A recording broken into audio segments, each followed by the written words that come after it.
top. They're lighter, just a little bit slower. So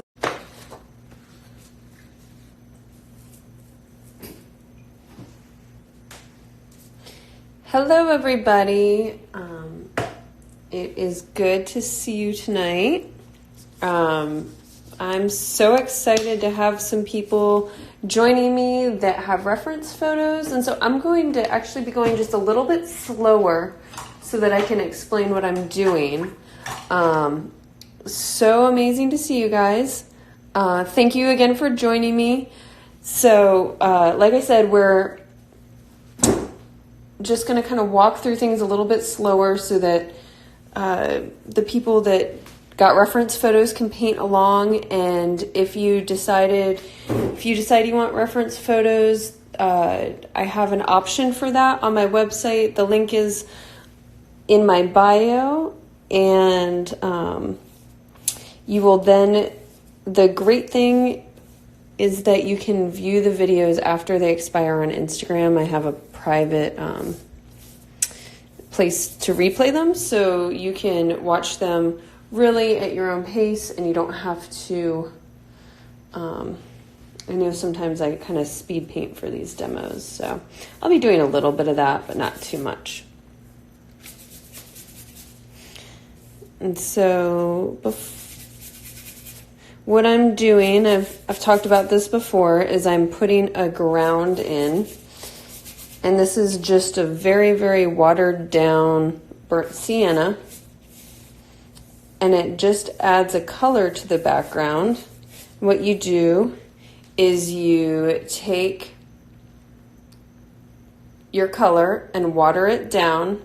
So you can see over here, I have it really watered down. This is the original color. And so I water it way down and then just brush it all over the page. And that helps you see the values, and values that we're talking about are light versus dark. And it'll help you see color better. It's very difficult to see color on a bright white page. So if you got the reference photos, it's not just reference photos. I spend a lot of time. I've thought this through, and so I go through and I come up with different color swatches for y'all to experiment that we're going to be working with today, so that you kind of can get ahead of it a little bit and figure out, what you can be ready to paint, and you've more familiar with some of the colors we're probably going to be using. I have some examples in there. I have some tips in there. This is the reference photo that we're going to be using. And one of the things that I ask everyone to do is to first print it out in black and white. And the reason why I ask people to do that is so that you can really, truly understand what we're going to be doing. So if you look at this, and one thing that I like to do that's really nice if you have the reference photo is you go in and you can kind of select, like, this is the darkest right here. And then here's some other really dark bits. And this is a dark bit. And this is a dark bit.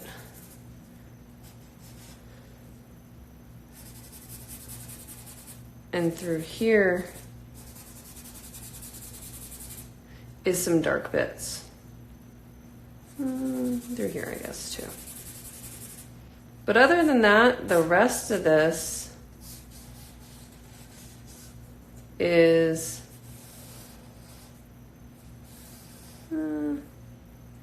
there's some dark in here. The rest of this is more or less kind of medium tone. All of this is medium tone. And then you have, the rest is light. And even the sky is mostly light. I'd say this is medium-ish. But compared to everything else, it helps you see things in a block. So you don't worry so much about the exact color. You're worried more about whether they're light or dark. So this basically gives you 3 different values. You have your really, really dark values, you have your medium, and you have your lights. And the sand is actually about the same color as, the same value as the clouds. So this really helps you. One of the reasons why I tell you to print this out in black and white is so that you can really look at it like this and understand the dark colors that we're going to use and the light colors that we're going to use and how to work your way through the painting. And so in the color swatches that I gave everybody, you have your darks, you have some mid-tones to work with, and then we have some light colors to work with. So that will really help you work your way through all of this.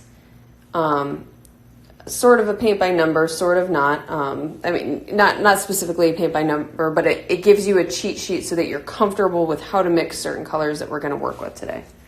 And I recommend, I have a really good, what do they call it? I have a good printer, so I printed out the worksheets, but you can just save the PDF on your iPad, and then you can reference it from the side, and that'll give you truer colors than a printout will, because I don't know how your printer is calibrated, and so it might it might make the purples and the blues especially wonky. So without further ado,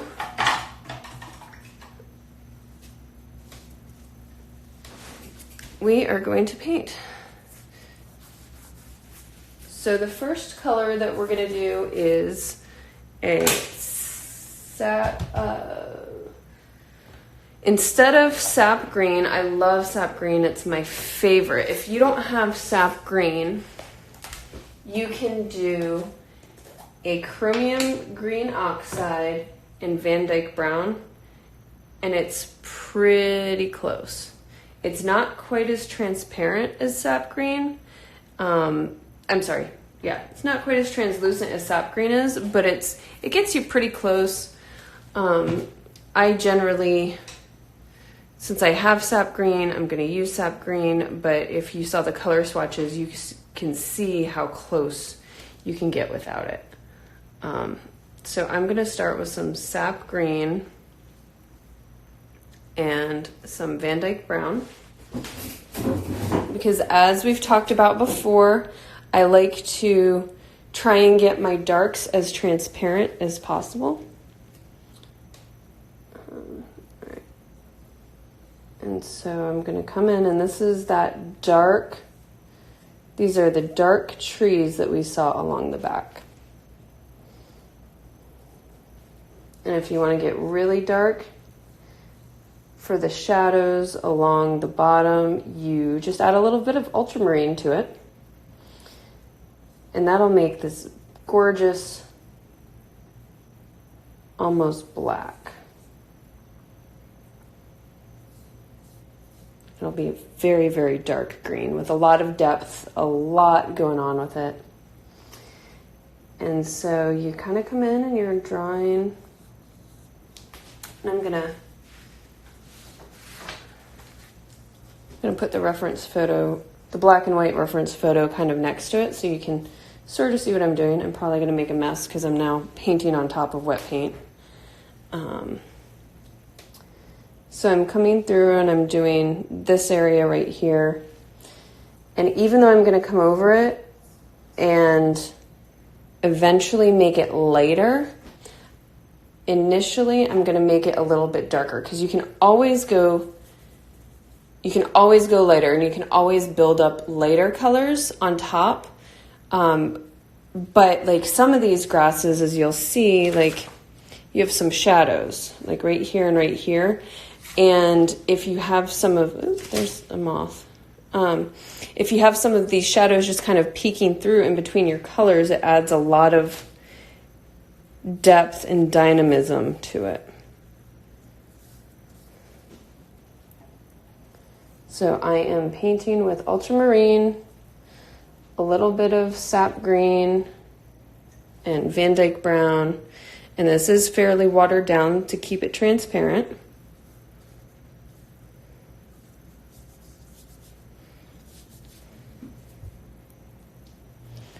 And I have a moth that has decided that he wants to join, and he's crawling all over my painting. It's almost like plein air painting, right?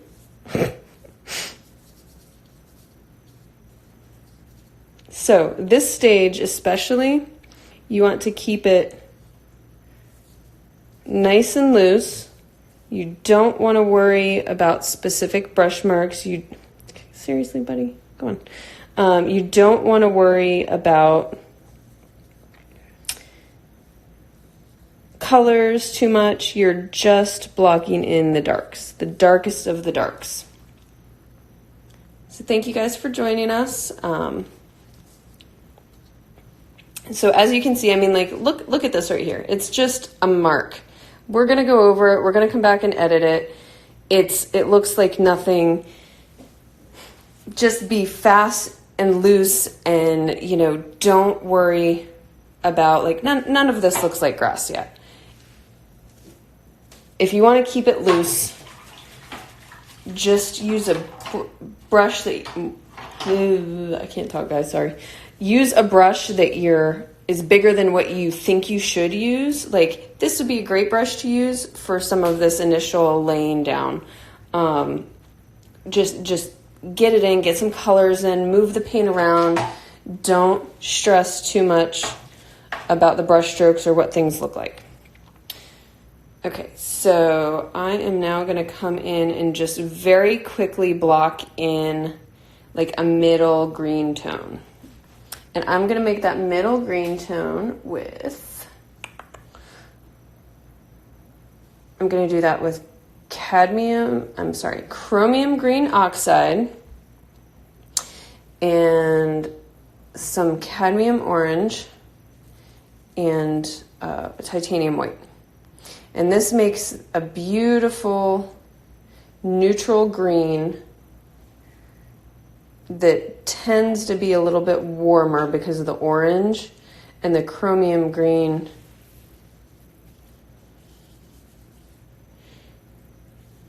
is another just really pretty green. There's going to be some.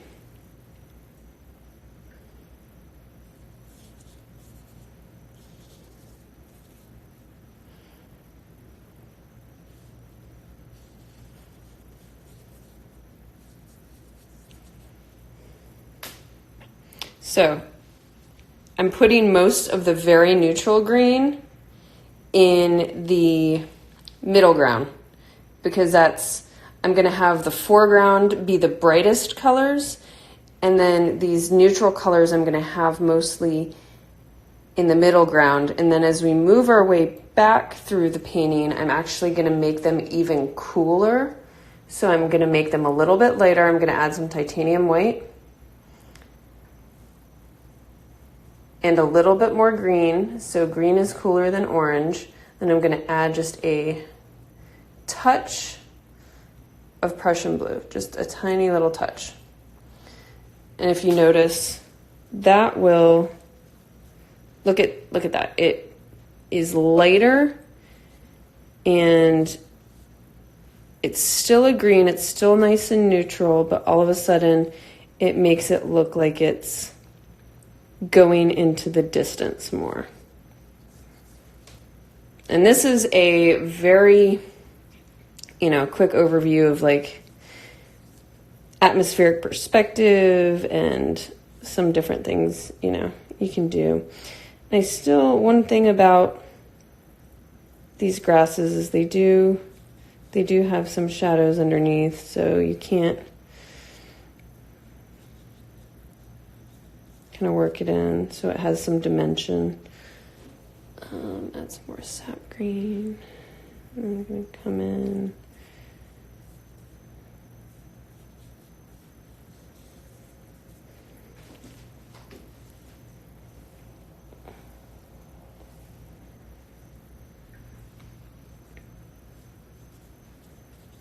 Keep it loose.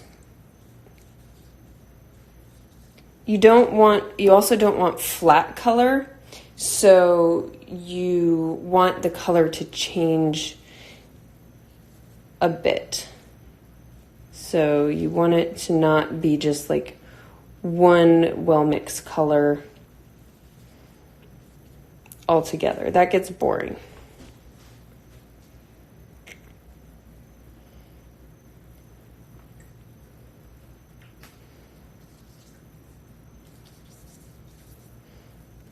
Okay, so that is good for like a basic lay-in of the grass.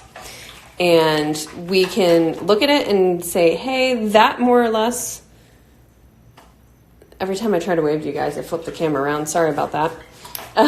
So you can look at this and you're getting the impression that this is generally feels a lot like grass. It's a little boring. We're going to jazz it up, but you get that impression. So this is one of the ways we're going to just jazz it up and add a little bit of color. I'm going to go in and add some pops of purple. And I'm going to do that with dioxazine purple and dioxazine violet, and magenta. And whether you use design magenta or a quinacridone magenta is fine. Quinacridone magenta leans a little more purple than I like, so I use a design magenta by an Australian paint company. But this is just gonna, you can also go in, another great color to do this with is a Prussian blue. It's a very pretty blue. And once again, as this is gonna be the shadows.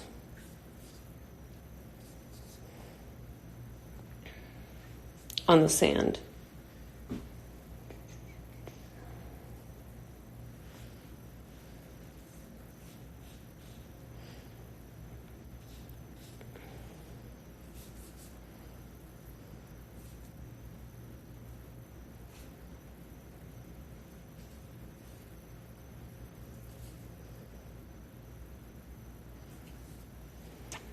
Okay, so once again, this is, as you can see what we're doing, it's very loose, it's very fast, it's very suggestive. We're not, so you can get the most beautiful marks when you're not trying too hard and you put a timer and you just are, like, I am a huge fan of like 30-minute studies. Oftentimes when you're not thinking too hard about it, you'll do some of your best work. It's when you think really hard that you overthink and you overwork it, and you'll get some just like these, just some beautiful impromptu marks.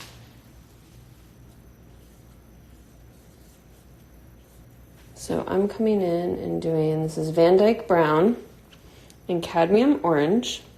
So I had somebody ask if they didn't have Van Dyke Brown, if there was a substitute. And Van Dyke Brown is a very cool brown. And it is also, so a decent substitute is burnt umber. I think burnt umber goes even cooler and bluer. I'm not sure, but Van Dyke Brown is a beautiful brown that I love. It's similar to, in oil colors, the Gamblin had a color called asphaltum, and it really was like the color of asphalt. It was a beautiful color. So if you don't have Van Dyke Brown, burnt umber will work.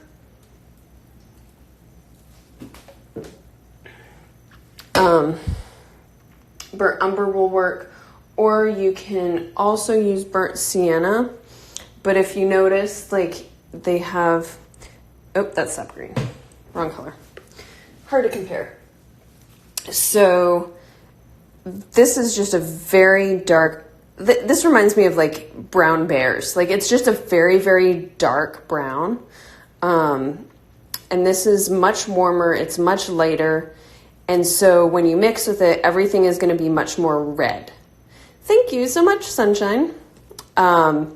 This is going to be cooler. It's going to be more neutral. The grays it makes are much more neutral. It's just different. So the next closest thing I would say is that you have burn umber. That's going to be the next closest one. So as you can see, I'm like even going back, and if I don't like the composition, I'm kind of changing it. If I feel like the sand isn't telling the story that I want it to tell, if it's not, I'm not being exact. Like I want your eye to go through the painting, and if I feel like this is not doing what I want it to, I'll move it, and that's fine. That's where our artistic license comes in. And as we move towards the back, I'm going to get a little bit cooler. And everything gets smaller and kind of more compressed. So your brush strokes should also get smaller. It's a little bit hard to do with such a big brush, but I'm the one that told you to use a big brush, so don't mind me.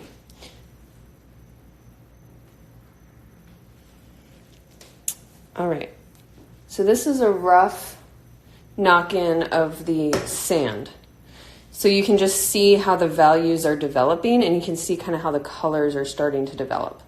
And like I said, these greens are like meh, but you need these greens to make the other greens pop and have energy. And you need this sand, which is a very neutral color. Like typically the first colors I block in are pretty neutral, and they help set off the rest of it. Like if you have everything super, super bright, everything competes. So what I like to do is I like to have a lot of neutrals and then certain colors that pop. All right, so let's see, I'm gonna mix a little bit of that, I'm gonna mix some ultramarine and white with that sand color I had actually. We'll make this really pretty neutral for the clouds. And it'll also, the other thing that does is if you look at my palette over here, it keeps, you know how I said the clouds were about the same dark or light as the sand? That helps keep it pretty much the same value. So you're not kind of going off to the beat of your own drum, and then you're like, oh, I wanted it to be kind of close in value, and then it winds up being vastly different from what you were trying to do. So I'm just going to block in some clouds. They don't have to be perfect.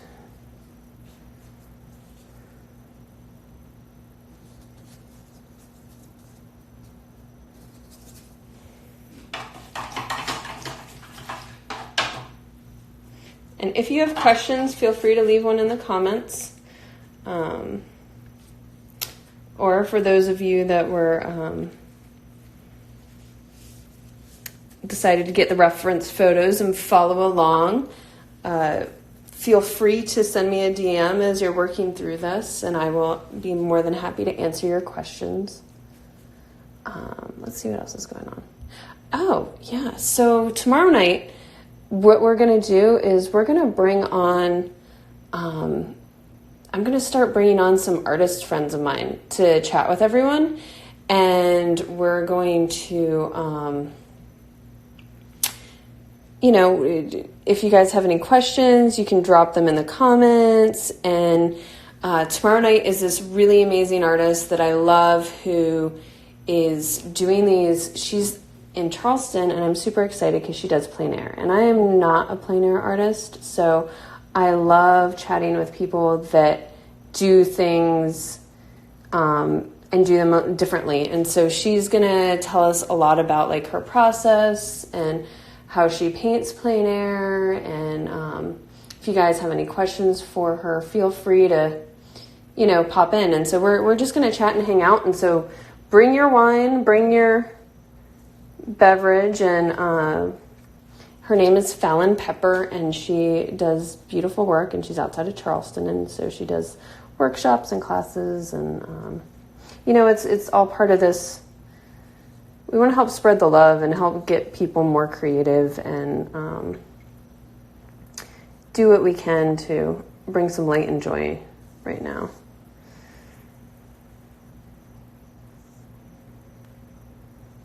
Okay.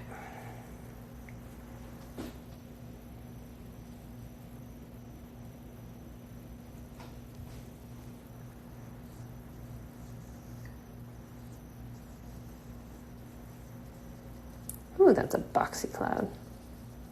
We're gonna have to go back and fix that.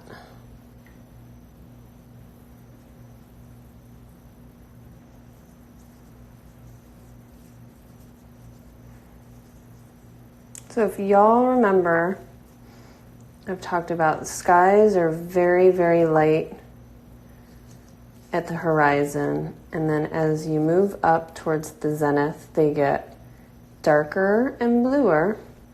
And they are also far more gray than we think they are. We think, and when we take pictures of them, the camera skews everything towards making us think that it's extra blue, but that's a lot of the color management of the camera. It's actually way more gray. So the sky is not the Technicolor blue that we hope it is or think it is.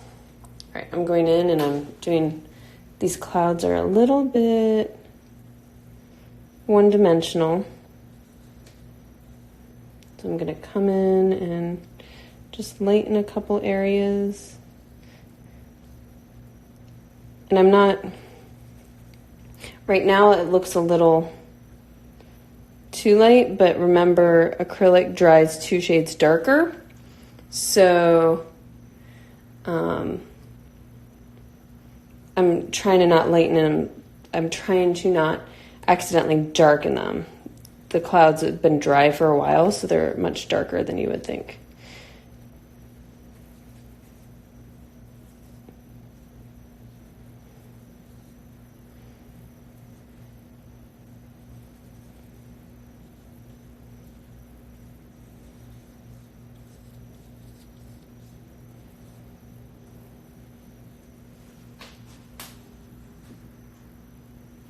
Okay, so honestly, the sky is pretty, for what we're doing tonight, I'm pretty happy with where the sky is. It looks like a sky, it has clouds, it's kind of fun.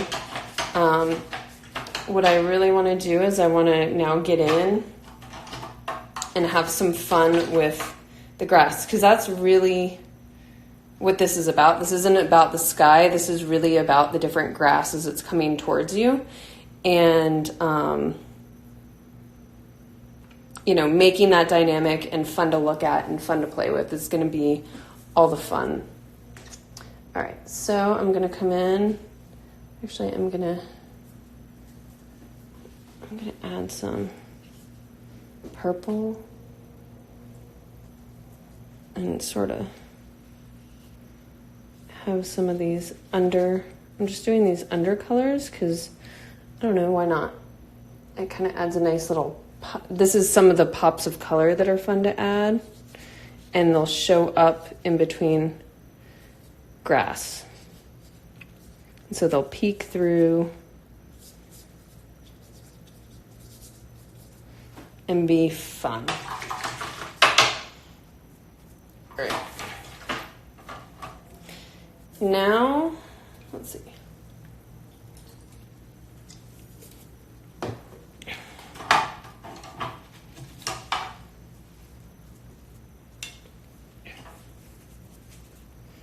Let's see, what am I going to do now, y'all? I am going to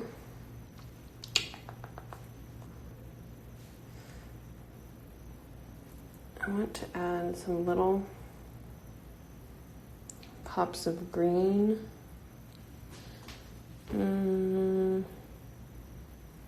Let's see, this might be just awful. All right, that's a little too. I tried chromium green and yellow, and this was a little too spring green. You need some of that warmth. You need some of that orange in there. Otherwise it's, I don't know why, but it just doesn't, You can add, I just added some teal, and that pushes the green back a little bit. And that's a little bit better.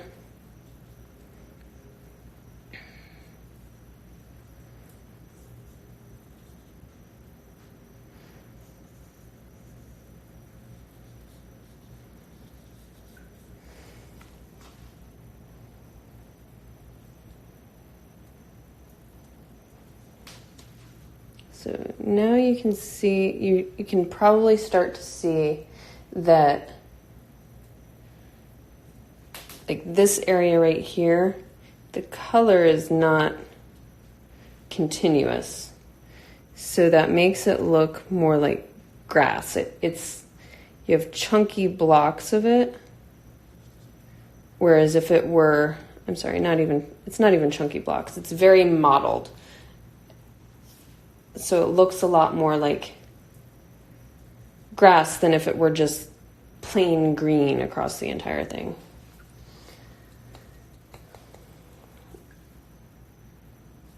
All right, so now I'm gonna get as close as I can to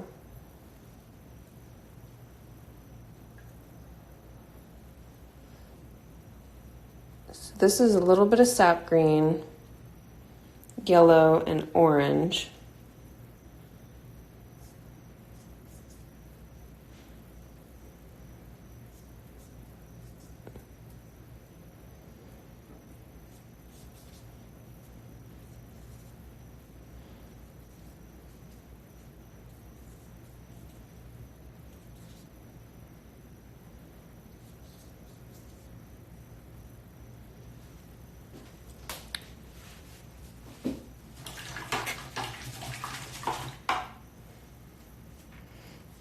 Hi, love.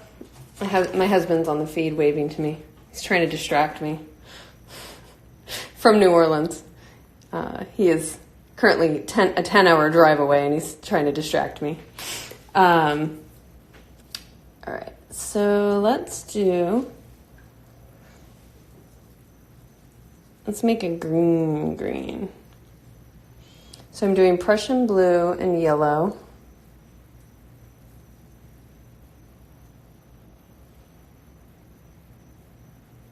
Oh, Argentina, hello. So good to see you from Argentina. Aí fala pouco de português, mas não espanhol. We lived in Brazil for a little bit, so I learned very, very basic Portuguese.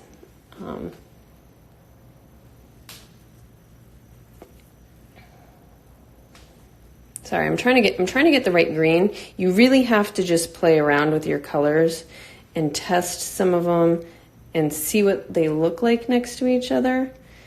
And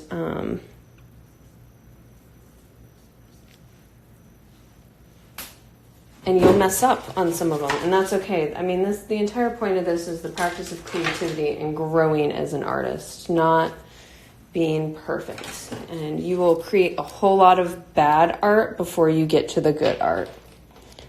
So the more that you practice the bad art, the sooner you will get to the good art. So now I'm bringing out the big guns. If you guys have green gold, you can get pretty close with, actually, let's do a color mixing exercise. You can get pretty close. Green gold just makes this like incredible lime green that's pretty hard to get. And the lime green with the purple is just, green gold is like just a fabulous green. I'm trying very hard to have a limited palette, and I mostly do, but there's still a couple colors that are really difficult to mix. And you can get pretty close to green gold with Hansa yellow and teal. but it just doesn't have the same transparency and opacity, and it's not as acidy. Like,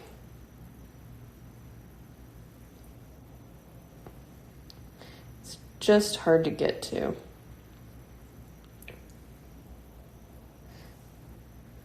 And still, even though I do it, I still say don't use it straight out of the tube. Add it with something. Like this is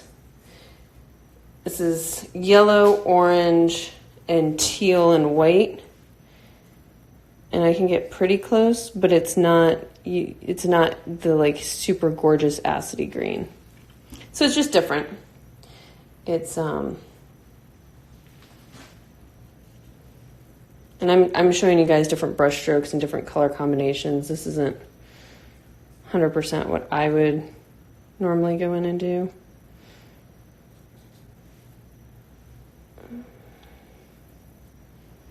But like I said, it's an experiment. We're just trying different things and seeing how they turn out. And so you can, as I'm going towards the back, I'm adding a little bit more gray.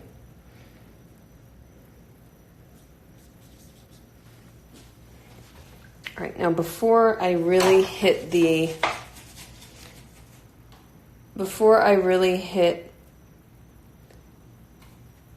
grass and finish the grass with the last bits of accent that I want to go in and really pump up what I wanted to do with the sand. So I want the sand to pop a little bit more. Even though in the reference photo it's pretty cool, I still don't want it to be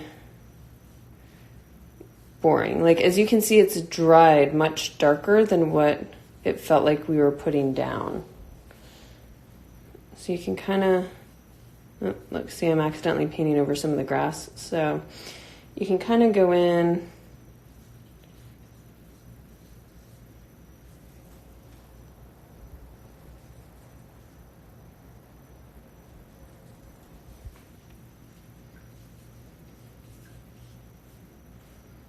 and just model some different colors in.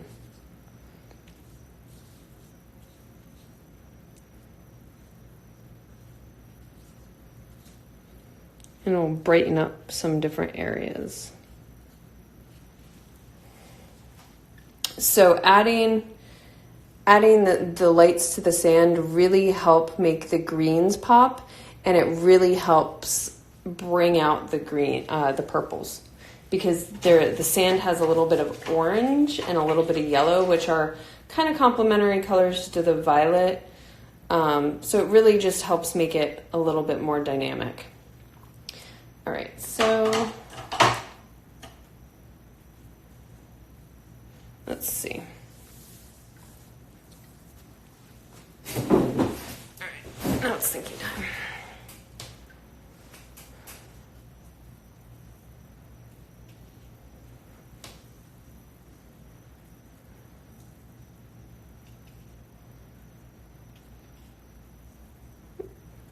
More orange than I wanted. Like I said, you're gonna mess up. It's not gonna all be good. That's okay. The great thing about acrylics is you can go over it and try again. And part of why I love this canvas paper is it's paper that's a canvas. So like I get some of the 16 by 20 pads. And I'll cut them down into 8 by 10s. So then it really feels like it feels like you can truly experiment without, you're not spending a whole boatload of money on a canvas or something. So it gives you a lot of freedom. Alternatively, like I do love, there's this mixed media sketchbook. It's Stillman and Byrne. And that's what I've been doing my color journal in. And so you can do acrylic on it, and it's nice, crisp white pages. And that's been really nice. Okay, so So now I'm gonna do some green gold with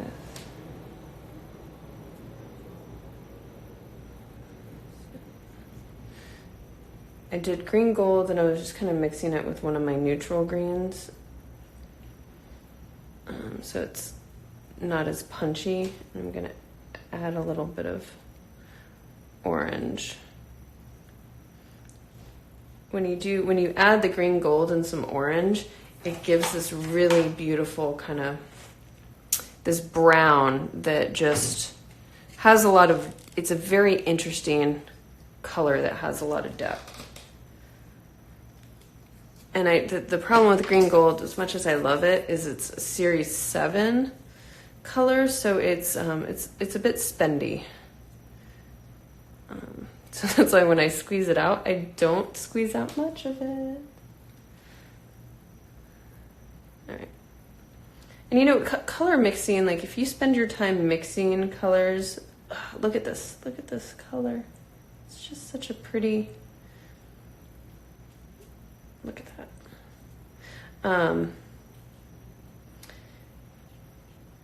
I totally forgot my train of thought. I got distracted by a really pretty color, guys. Sorry. Yeah, green gold is definitely more of a spendy indulgence, and if you spend your time getting to know your colors, you will. And if you get good colors, you don't have to get the most expensive, but if you get the good professional quality colors, you can get the smaller tubes, but you'll really get a feel for them and you won't be frustrated. Some of the lower quality ones, they don't have as much pigment in them, so you'll spread a color and it'll be very see-through. So then you have to go back again and you have to go back again, and then you wind up overworking it, and it's just frustrating. So one thing I did learn very quickly was, you know, find some of your favorite good supplies, and invest in them, because it'll make the learning curve a lot faster. And so I would recommend putting your money mostly in good paint and good brushes.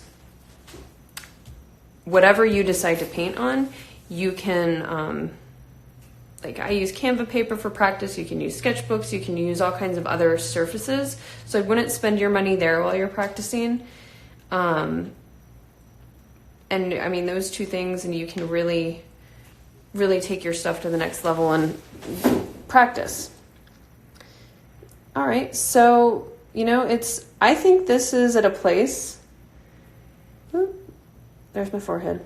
I think this is at a place where this has been a great exercise, and it gets us pretty much where we want to go. The thing I love about these studies is every time I do it, I learn something differently. You know, this one I learned a lot more about, like I used a little bit different purple. The one that I used before tends to have a little bit more pink in it. So as you're going through, it makes the greens a little bit different. The paint was moving differently tonight than the last time I did this. So even though I've already painted this once, and every time I do it, you make slightly different decisions, which is pretty cool. So it really helps to go back and paint things over and over and over again. So if you got the reference photos, for example, you can go back and look at the videos and paint this a couple times, and every time you'll find out you make slightly different decisions. And, you know, just be loose. Don't think too hard about it. And if you mess up, it's okay. Do it again. Try it again. Do it on this canvas paper and a sketchbook so that it doesn't matter. It's not permanent. It's not forever. The point of all of this is to start a creative practice and to enjoy it and fulfill yourself. So thank you guys for joining me tonight. The Art on Fire auction is going on, and then tomorrow night we're going to have a fireside chat with another artist. So thank you guys so much, and have a fabulous night.